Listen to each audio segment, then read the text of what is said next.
नमस्कार, मैं हूं चंद्रेश पांडे और आप देख रहे हैं अमर उजाला। जिलाधिकारी ललित मोहन रयाल ने आज यहां हल्द्वानी में तहसील और एसडीएम कार्यालय का औचक निरीक्षण किया है। इन दोनों दफ्तरों में छापेमारी की है। पिछले काफ़ी समय से जिलाधिकारी को इस बात की शिकायत मिल रही थी कि जो जिले के काश्तकार हैं, यदि वह अपनी ज़मीन की पैमाइश कराना चाहते हैं तो उन्होंने यहाँ पर कई काश्तकारों ने आवेदन दिए हुए थे, लेकिन वो पैमाइश समय से नहीं हो रही थी। इस शिकायत को गंभीरता से लेते हुए डीएम ने आज छापेमारी की है। छापेमारी में इस बात का खुलासा हुआ है कि जो पैमाइश 2 या 3 दिन में हो जानी चाहिए उसे उस पैमाइश को करवाने में 1-1 साल तक लग रहा है।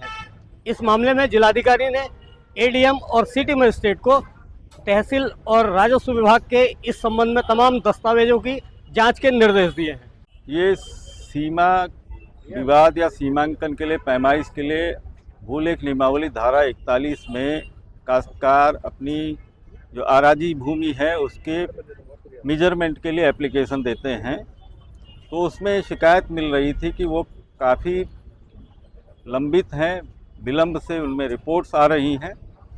प्राइमरीली ऐसी कुछ रिपोर्ट्स मिली हैं कि जिसमें 1 साल में ये बताया जा रहा है कि इसमें इतनी फीस बनती है जो 1-2 दिन में हो जाना चाहिए। वो काम जो है असाधारण विलंब की प्रकृति में आता है यहाँ पर जो पाया गया है। अभी हमने एडीएम साहब सिटी मजिस्ट्रेट को ये कहा है कि जितने भी ऐसे प्रकरण हैं इसमें बेसिकली धारा 41 में इतनी सी कार्रवाई होती है कि कोई काश्तकार अगर अपनी भूमि का नपती पैमाइश सीमांकन चाहता है तो एप्लीकेशन देंगे वो परगना अधिकारी के यहाँ, वहाँ से ऑर्डर होता है।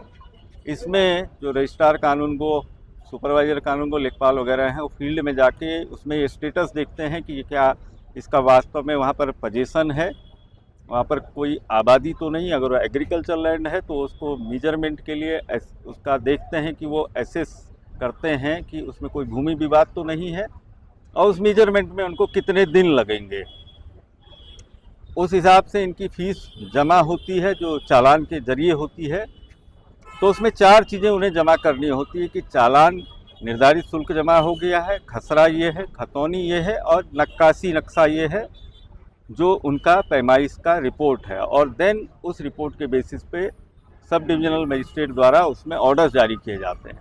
अब महज फीस निर्धारण को कि इसमें 1 दिन में होगा, 2 दिन में होगा, उसमें 1 साल अगर कोई विलम्ब लगाता है रिपोर्ट प्रस्तुत करने में तो अनटीनेबल है, वो अक्षम्य है और उसमें हम डिसिप्लिनरी एक्शन लेंगे। सर, इसके अलावा हाईकोर्ट जो पेंडिंग पड़ी है, अभी मैच कर रहे हैं। हमने परगना अधिकारी कार्यालय में ही एडीएम साहब को और सिटी मजिस्ट्रेट साहब को लगाया हुआ है कि पूरा मैच करें, सारी फाइलों का मिलान करें, जो रजिस्टर है, जो गोशवारा है, उन सब से मैच करें कितनी रिपोर्ट्स अभी फील्ड में है और जिनमें अनड्यू डिले हुआ है वो रिपोर्ट हमको प्रस्तुत करेंगे शाम तक। सर, इसके अलावा हाईकोर्ट की जमीन को लेकर चिन्हीकरण कुछ चल रहा है, क्या किस स्टेट पे है?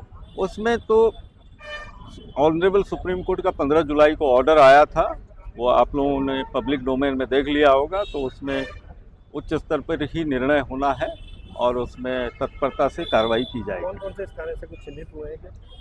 वो सब्जेक्ट जो है with consultation of state government honourable high court, उनके आपसी समन्वय से हमें जो भी डायरेक्शन मिलेंगे उस दिशा में आगे बढ़ेंगे। धन्यवाद सर। पोस्ट नहीं प्रेजेंट इसलिए सीमांकन के लायक केसेस नहीं आ रहे